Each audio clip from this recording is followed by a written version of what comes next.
할렐루야. 저는 오늘 그 삼손의 부모인 마노아 부부 이야기를 하려고 합니다. 부부는 참 신비한 것 같습니다. 자라온 환경도 다르고 오직 하나님께서 짝지어 주셨다는 이유만으로 평생 다름을 극복하고 일치를 위해서 노력하는 관계가 아닌가 싶습니다. 제가 요즘 사실 많이 바쁘잖아요. 한 번은 너무 미안해서 우리 안사람한테 차를 타고 가다가 그렇게 얘기했어요. 여보 미안해요. 내가 너무 바쁘니까 당신 일이 더 많아진 것 같아서. 그래서 미안해요. 그렇지만 당신이 최고야. 그렇게 이야기를 했어요. 그랬더니 가만히 듣고 있더라고요. 묵묵히. 그러면서 조용한 말로 이렇게 이야기했습니다. 당신 요즘 빠진 것 같아. 그래서 저는 살 빠졌다는 얘기인 줄 알았어요. 그래서 저를 위해서 엄청 걱정하고 있구나 이거. 건강을 위해서 걱정하고 있구나. 그런데 그 다음 말이 걸작이었습니다. 요즘은 왜 설거지를 안 도와주는 거야? 그 얘기였어요. 일치를 위한 길이야 이렇게 멀고도 험하구나 하는 생각을 제가 했습니다. 마노아 부부도 마찬가지라는 생각이 듭니다. 이 마노아라고 하는 사람은 그 어떤 사람일까요? 이 사람은 영적으로 보면 믿음이 아주 연약한 사람인 것처럼 보여집니다. 그래서 듣는 믿음 이거보다는 보는 믿음을 더 중요하게 여기는 그런 사람 같아요. 그 하나님의 사자가 첫 번째로 마노아 아내에게 나타났습니다. 그 아내가 깜짝 놀라서 그 일을 곧바로 누구에게? 자기 남편에게 가가지고 다 이야기합니다. 쫙 이야기를 하는 거죠. 내가 그 하나님의 사자를 만났노라고. 얼마나 두렵던지 내가 어디서 왔는지 물어보지도 못하고 또 그도 자기 이름이 무엇인지를 말하지도 아니하였다고. 장차 내가 아들을 낳게 될 터인데 그분이 하는 말이 독주를 입에다 대게 하면 안 되고 또 부정한 것을 먹게 하면 안 되고 그리고 이 아이는 하나님께서 택하신 아주 특별한 아이이기 때문에 나실인이 될 거라고 그렇게 이야기를 했어요. 이걸 가지고 그냥 집에 와가지고 쫙 이야기하는 거죠. 이처럼 여자는 기승전결을 다 이야기하기를 좋아합니다. 그렇죠? 처음부터 끝까지 무슨 일이 있었는지를 쫙 해가지고 이야기하기를 좋아하죠. 근데 남자들은 대부분 핵심만 이야기하기를 좋아합니다. 쭉 이야기를 듣다가 핵심만 말해, 핵심만. 결론이 뭔데 이럴 경우가 많거든요. 그러면 나이 들어서 고생합니다. 왜냐하면 더 이상 대화가 안 되는 거예요. 그 다음부터는 말을 안 해요. 그죠? 여러분 나이가 들어갈수록 많은 대화가 있기를 축복합니다. 이런 일이 있었어 저런 일이 있었어 라고 하면서 더욱더 많은 대화가 있어야 되는 거예요. 할렐루야. 그런데 이 마노아라고 하는 사람은 아내가 기승전결을 다 그렇게 미주알 고주알 이야기했으면 그 아내가 하는 말을 들으면 되지. 내가 꼭 만나봐야 믿겠다. 그렇게 이야기합니다. 큰일 날 소리를 한 거죠. 그렇죠? 살아온 날들이 얼만데. 그래서 다 이야기했으면 당신의 말이 맞구나. 그래가지고 이게 아내 편이 딱 되어줘야 되는데 내가 직접 만나봐야 믿겠노라고 그렇게 이야기했어요. 그래서 여러분 사사기 13장 8절에 있는 말씀을 한번 보겠습니다. 시작. 마노아가 여호와께 기도하여 이르되 주여 구하옵나니 주께서 보내셨던 하나님의 사람을 우리에게 다시 오게 하사 우리가 그 낳을 아이에게 어떻게 행할지를 우리에게 가르치게 하소서 하니 그랬어요. 여러분 저기에 보면 하나님의 사람을 다시 오게 하사 이 말은 뭐냐면 내가 꼭 만나봐야 믿겠노라고 하는 말이죠. 그리고 그 다음에 그 낳을 아이에게 어떻게 행할지를 가르쳐 달라고 하는 말은 이미 첫 번째 여호와의 사자가 나타났을 때 다 이야기했어요. 그대로 믿으면 되는 거예요. 그런데 꼭 자기가 들어봐야 믿겠노라. 그와 같이 이야기한 거예요. 여러분, 어떤 의미에서 생각해 보면 이 마노아라고 하는 사람은 도마와 같다 하는 생각이 듭니다. 그래서 예수님께서 부활하시고 난 다음에 다른 제자들을 만나 주셨어요. 자기 몸을 직접 보여주시기도 하고 그 다음에 그 제자들과 함께 대화를 나누기도 하셨어요. 그런데 도마는 나중에 늦게 나타났잖아요. 그런데 내가 꼭 만나봐야, 내가 눈으로 봐야, 내 손가락으로 확인해 봐야 그래야 내가 믿겠노라고 그렇게 이야기를 했어요. 그래서 여러분, 요한복음 20장 25절에 있는 말씀을 보겠습니다. 시작. 다른 제자들이 그에게 이르되 우리가 주를 보았노라 하니 도마가 이르되 내가 그의 손에 못자국을 보며 내 손가락을 그 못자국에 넣으며 내 손을 그 옆구리에 넣어보지 않고는 믿지 아니하겠노라 하니라 그랬어요. 그냥 단순히 보는 것 정도가 아니에요. 내 손가락을 들어가지고 그 손가락에 넣어보고 말이죠. 그 다음에 옆구리에다 내가 넣어봐야 그래야 내가 믿겠노라고 그렇게 이야기했더니 예수님께서 이와 같이 말씀하십니다. 여러분, 요한복음 20장 27절에 있는 말씀입니다. 시작. 도마에게 이르시되 내 손가락을 이리 내밀어 내 손을 보고 내 손을 내밀어 내 옆구리에 넣어보라. 그리하여 믿음 없는 자가 되지 말고 믿는 자가 되라. 이렇게 말씀하셨어요. 그러니까 너 또 나타나셔가지고 너 한번 손가락으로 한번 넣어봐. 그렇게 얘기했더니 나의 주님이시여 나의 하나님이시로다. 그렇게 이야기합니다. 넣을 생각을 못하는 거죠. 넣을 생각을. 그래서 예수님께서 결론적으로 이와 같이 요한복음 20장 29절에서 말씀하십니다. 시작. 예수께서 이르시되 너는 나를 본고로 믿느냐?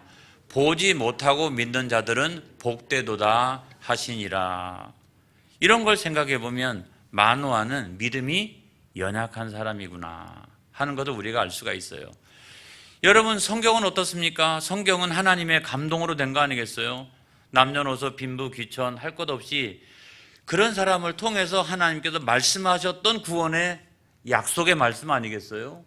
그게 신구약 성경이잖아요. 그런데 그런 성경은 우리가 어떻게 믿어집니까? 하나님이 그 사람들을 만나가지고 또 하셨던 모든 말씀들이 기록이 되어져서 우리에게 전달되어진 건데 그건 우리가 어떻게 믿을까요, 여러분? 그래서 꼭 우리가 봐서 믿는 게 아니라 들어서 그 말씀을 보고 읽고 들어서 믿는 자는 복된 줄로 믿습니다. 할렐루야. 우리가 간혹 신앙생활 하다 보면 그렇게 믿음이 연약한 사람들을 만나게 됩니다. 그러면 믿음이 연약한 사람을 만나면 어떻게 대하는 게 좋을까?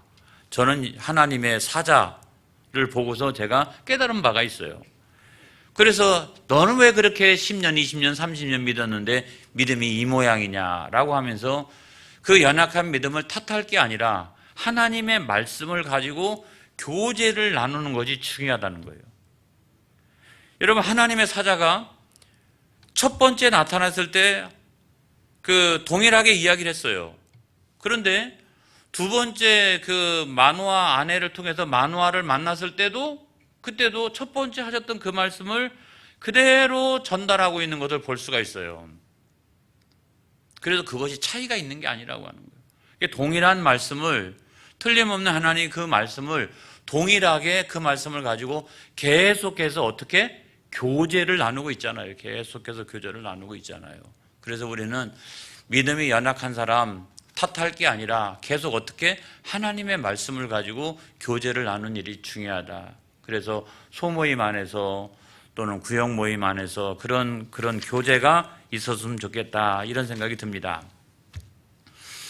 두 번째로 보면 마노아는 어떤 사람인가? 그의 믿음은 어떤 믿음인가? 아주 무딘 영성의 소유자가 아닌가 하는 생각이 들어요. 자, 두 번째 나타났습니다. 여호와의 사자가 자기에 나타났잖아요. 직접 만났잖아요. 그리고 직접 또 이야기도 들었습니다. 그런데도 불구하고 지금 나를 만나고 있는 이분이 누구신가 하는 것을 알지 못했어요. 여러분 성경에 보니까 사사기 13장 15절로부터 16절 있는 말씀을 한번 보겠어요. 시작. 마노아가 여호와의 사자에게 말하되 구하옵나니 당신은 우리에게 머물러서 우리가 당신을 위하여 염소 새끼 하나를 준비하게 하소서 하니, 그 다음 여호와의 사자가 마노아에게 이르되 내가 비록 나를 머물게 하나 내가 내 음식을 먹지 아니하리라. 번제를 준비하려거든 마땅히 여호와께 드릴지니라 하니, 이는 그가 여호와의 사자인 줄을 마노아가 알지 못함이었더라. 그러니까 염소 새끼 잡아가지고 대접을 하려고 했던 것은 야 그냥 하나님의 사람이구나, 이게 하나님의 사람이구나, 이런 정도로 생각했어요. 근데 그 여호와의 사자를 만나고서도 여호와의 사자라고 하는 사실을 몰랐던 겁니다. 그러니까 영적으로 보면 굉장히 뭐예요? 무딘 거예요. 직접 만나고 체험했음에도 불구하고. 조금 전에는 여러분 예배도 드렸습니다. 그렇죠? 제사 드렸습니다. 막 이렇게 불꽃 가운데 막 불꽃이 막 살라져서 위로 올라가는 걸 보았고, 그 길을 통해서 여호와의 사자가 하늘로 올라가는 것도 보았습니다. 그러니까 예배도 잘 드렸고 체험도 했고 이랬는데도 불구하고 영성이 무뎌져 있는 거예요. 누군지를 모르는 거예요. 여러분 그 대신에 마노아의 아내는 어떨까요? 마노아는 뭐 이것저것 따지는 거 보니까 제가 볼 때는 그래도 공부 꽤나 한 사람일 가능성이 있다는 생각이 들어요. 자기가 잘 이렇게 분석해보고 파악해보고 이렇게 하는 걸 보면. 그 대신에 마노아의 아내는 제가 생각을 해보면 그렇게 배움이 많지 않은 그런 여자일 가능성이 크다는 거예요. 그런데 여러분 영성은 다른 문제라는 거예요. 영성은 다른 문제라고 하는 거예요. 여러분 많이 배웠다라고 해서 영성이 맑은 게 아니에요. 여러분 어떤 사람은 영성이 무디거나 흐릴 수도 있어요.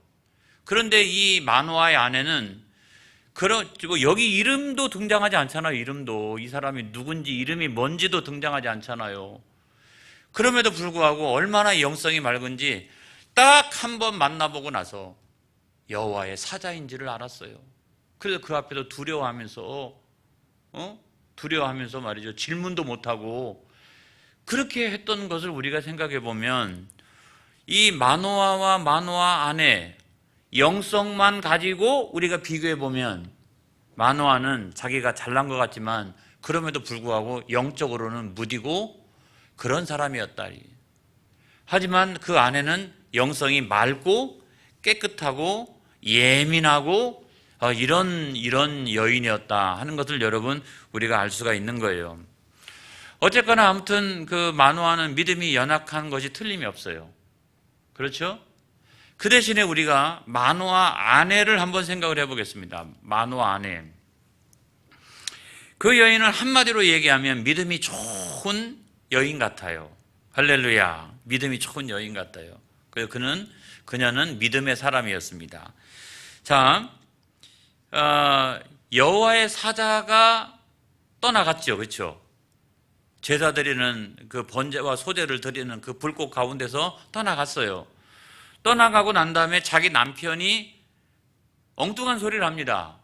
예배 잘 드리고 와가지고 체험도 잘하고 은혜 받고 와가지고 엉뚱한 소리 하고 있어요. 지금 뭐라고 얘기하냐면 사사기 13장 22절의 말씀에 보면 이렇게 이야기합니다.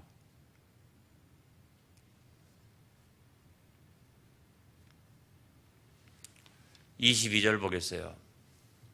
다 같이 시작. 그의 아내에게 이르되 우리가 하나님을 보았으니 반드시 죽으리로다 하니 그랬어요. 20절도 한번 볼까요? 20절 다 같이 시작. 불꽃이 제단에서부터 하늘로 올라가는 동시에 여호와의 사자가 제단 불꽃에 휩싸여 올라간지라. 마노아가 그의 아내와 그것을 보고 그들의 얼굴을 땅에 대고 엎드리니라. 이렇게 되어 있잖아요. 그러니까 여기서 보면 가가지고 지금 예배를 잘 드린 거죠. 그리고 그 예배를 통해서 굉장히 놀라운 체험도 하고 그렇게 돌아왔는데 지금 22절에 있는 말씀에 보면 엉뚱한 소리 하고 있잖아요. 지금 엉뚱한 소리는 뭐냐면 우리가 하나님을 보았으니 우리는 죽을 거라고 이야기하는 거예요. 이런 걸 갖다가 우리가 뭐라고 얘기합니까? 자다가 봉창 두드리는 소리를 하고 있다. 그래서 제가 이게 봉창이라고 하는 게 뭔가 하고 봤더니 그게 다른 게 아니라 요즘에는 그런 게 없지만 옛날 한옥 이렇게 옛날 집 생각해 보면 부엌에서 이렇게 불을 떼고 하니까 그 연기 빠져나가라고 그 부엌 위에다가 구멍을 내놓는 창호지를 바르지 않는 구멍 같은 게 있어요. 그게 사실은 봉창이에요. 그게 봉창이라고요. 그러니까 자다가 일어나면은 문을 두드리는 건 있을 수 있잖아요. 자다가 일어나가 깜짝 놀라가지고 문을 막 이렇게 두드릴 수는 있잖아요. 근데 멀리 있는 부엌에 있는 봉창을 두드리는 것은 불가능합니다. 전혀 엉뚱한 소리를 하고 있다는 말이죠. 그래서 자다가 봉창 두드린다 하는 것처럼 그렇게 오늘 성경의 말씀에 보면 마노아가 행동을 하고 있는 거예요. 그런데 아내가 뭐라고 얘기합니까? 이 아내는요 영적으로 무지무지하게 똑똑합니다. 여러분, 제가 마노아 아내의 이야기를 듣고서 이 마노아 아내는 신학 공부 시켜야 된다, 제가 이렇게 생각할 정도예요. 왜냐하면 여기 사사기 13장 23절의 말씀을 보면 이렇게 돼 있어요. 시작. 그의 아내가 그에게 이르되 여호와께서 우리를 죽이려 하셨더라면 우리 손에서 번제와 소제를 받지 아니하셨을 것이요 이 모든 일을 보이지 아니하셨을 것이며 이제 이런 말씀도 우리에게 이르지 아니하셨으리이다 하였더라 그랬어요. 잠깐만요. 여러분, 저기에 보면 하나님이 우리를 죽이려고 하셨더라면 우리의 번제와 소제를 받으실 리가 만무하다는 거죠. 만무하다는 거죠. 그리고 또 이 모든 일을 보이지 아니하셨을 것이요. 뭐예요? 여호와의 사자가 2번씩이나 뭐하러 만나줘요? 그리고 지금 막 불꽃 가운데서 올라가는 이 놀라운 영적인 체험, 이런 것들을 주실 리가 만무하고, 그 다음에 그 마노아의 아내나 또 마노아에게 앞으로 아무튼 아들을 낳을 거니까 일단 마노아 아내가 나실인의 규례대로 일정한 기간 동안 지내고 아들을 낳으면 그런 나실인의 규례대로 아이를 잘 부모가 양육해야 된다. 죽일 거라면 자녀 양육에 대해서 뭐하러 얘기할 필요가 있어요. 그러니까 그와 같이 그 아내가 차분하게 설명을 하고 있는 거죠. 여러분, 똑같이 예배드렸고 똑같이 체험했는데도 불구하고, 똑같잖아요. 여러분, 똑같은데도 불구하고 남편은 나가가지고 엉뚱한 소리 하고 있고 아내는 그걸 가지고 쫙 이렇게 분석하고 있고 말이죠. 이 영적으로 굉장히 예민하고 신학적으로나 신앙적으로나 이 23절에 있는 이 말씀은 좀 재해석이 많이 필요해요. 대단한 여자예요. 배운 건 많이 없어도 영적으로 열려있고 깨어있고 이런 여인이에요. 여러분, 그에 반해서 똑같은 체험을 하고 똑같이 예배 드렸음에도 불구하고 남편은 어떻게 해요? 전혀 엉뚱한 소리를 하고 있잖아요. 지금 받은 은혜가 동일할진데 그럼에도 불구하고 엉뚱한 소리 하는 이유는 뭐냐면 믿음의 그릇이 틀리다. 전혀 다른 거예요. 이게 틀린 거예요. 그래서 그 아내를 생각해 보면 이 여인은 믿음이 아주 좋은 여인이구나 하는 것을 우리가 알 수가 있죠. 그 다음에 우리가 두 번째로 보면 이 여인은 아주 현숙한 여인인 것 같아요. 자기 남편이 엉뚱한 소리를 했어요. 엉뚱한 소리를 했는데 그럼에도 불구하고 어떻게 하고 있어요?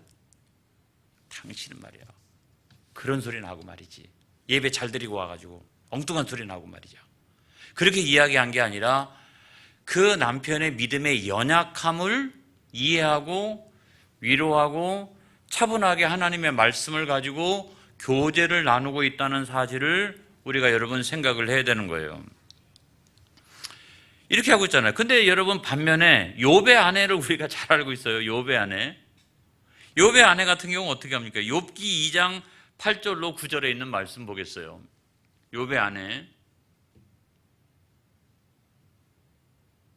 시작.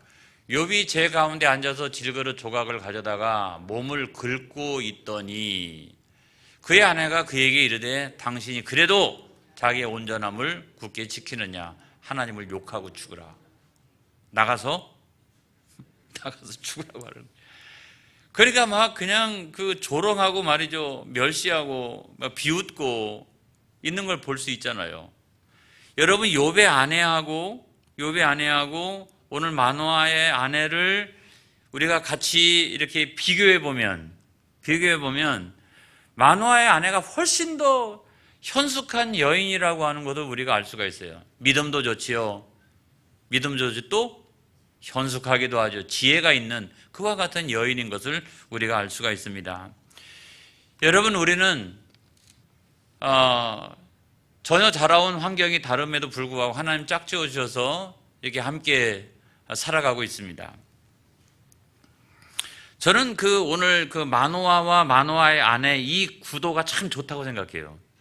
물론 반대인 경우도 있죠.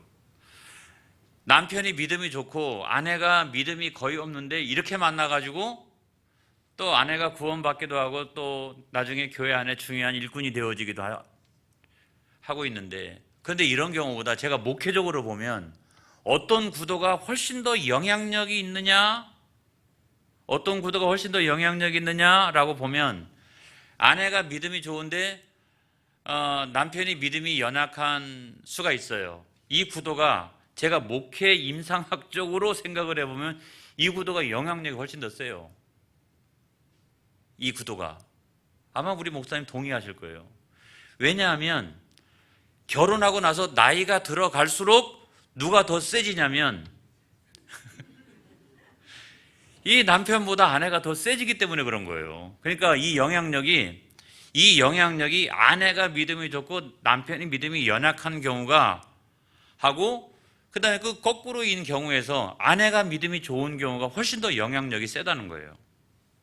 그건 우리가 상식적으로 다 생각해 봐도 알 수 있어요. 예를 들어 보면 저는요, 결혼하고 얼마 안 돼가지고까지는 이렇게 우리 아내가 반찬을 해줘도 우리 어머니 입맛에 길들여져가지고, 이런 얘기하면 혼날 텐데 아무튼 길들여져가지고 이게 별로 이렇게 맛이 없는 것 같아요. 그래서 막 집에 가면 가끔 명절 때 집에 가면 막 허겁지겁 막 이렇게 먹고 있는데 얼마 안 가서 10년도 안 가가지고 집에 가면 맛이 없어요. 그 사이에 우리 아내한테 양육 당한 거예요. 그래가지고 입맛도 그래요. 제가 뭐 이렇게 설교하러 단위에 올라올 때나 아니면 어디 중요한 회의가 있어서 갈 때 이제 아침에 딱 가기 전에 오늘은 넥타이를 이걸로 하는 게 좋을까 저걸로 하는 게 좋을까 두 개를 갖고 여보 이게 좋아요 이게 좋아요 그러면 딱, 그리고 옷 사러 갔을 때도 이게 좋아요 이게 좋아요 딱 하면 그걸 선택하고 이게 돌아오는 경우가 많이 있거든요. 그러니까 영적으로도 마찬가지라는 거죠. 믿음이 좋은 아내가 남편에게 영향력을 강력하게 미치는 경우가 더 훨씬 더 많더라. 아무튼 그런 좋은 영향력이 믿음이 좋은 사람에게서 연약한 사람에게 흘러가기를 축복합니다. 할렐루야. 그래서 위대한 인물들이 많이 나오기도 해요. 여러분 이런 가정이 있었대요. 이런 가정. 왜냐하면 남편은 박사학위를 받았어요. 그리고 꽤나 성공을 했어요. 근데 아내는요 초등학교도 못 나왔어요. 근데 옛날이니까 부모가 결혼해. 그래가지고 결혼을 했어요. 근데 이제 항상 이제 그 남편이 그 아내를 향해서 뭐라고 얘기했냐면 이렇게 얘기했어요. 이 무식한 거. 나니까 너하고 살아주는 거야. 그렇게 얘기를 했어요. 아내는 그러면 그 구박을 받으면서 뭐라고 생각했냐면 아이고 잘난 사람 오늘도 잘난 체 하는구만. 나는 식모로 들어왔으니까 식모로 갈 거야. 이러면서 그 기간을 참아왔던 거예요. 그런데 여러분 나중에 시간이 지났습니다. 시간이 지났어요. 한평생을 둘이 그렇게 살아왔는데 어느 날 이 박사 남편, 똑똑한 남편은 머리를 너무나 써서 그런지 일찍 치매가 온 거예요. 그래가지고 치매가 와가지고 이 박사 남편, 그 잘난 남편은 나중에는 자기 나이도 몰라. 자기 이름도 몰라. 이렇게 되어버린 거예요. 그래가지고 자기가 늘 구박하던 이 아내가 없이는 단 하루도 살아갈 수 없는, 오직 자기 아내만을 의지하면서 살아갈 수밖에 없는 그런 처지가 된 거예요. 그러던 어느 날 아내가 자기 남편을 향해서 이야기했습니다. 뭐라고 얘기했냐면, 이럴 거면 잘난 체 하지나 말지. 교만하고 말이야. 그렇게 했다는 거예요. 처음으로 해본 말이에요. 그냥 그 남편한테 짓눌려 살다가. 제가 드리고 싶은 말씀의 핵심은 뭐냐면, 나이가 들어가면 같아진다, 이 말씀을 드리고 싶은 거예요.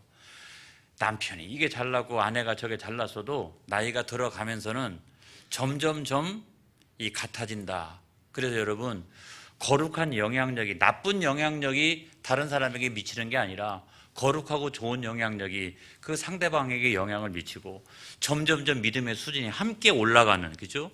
함께 같아지는 그런 역사가 일어나기를 주의 이름으로 축복합니다. 할렐루야. 그래서 여러분의 가정이 이와 같이 마노아 부부의 가정처럼 그런 가정 되어지기를 축복합니다. 할렐루야. 기도하겠습니다.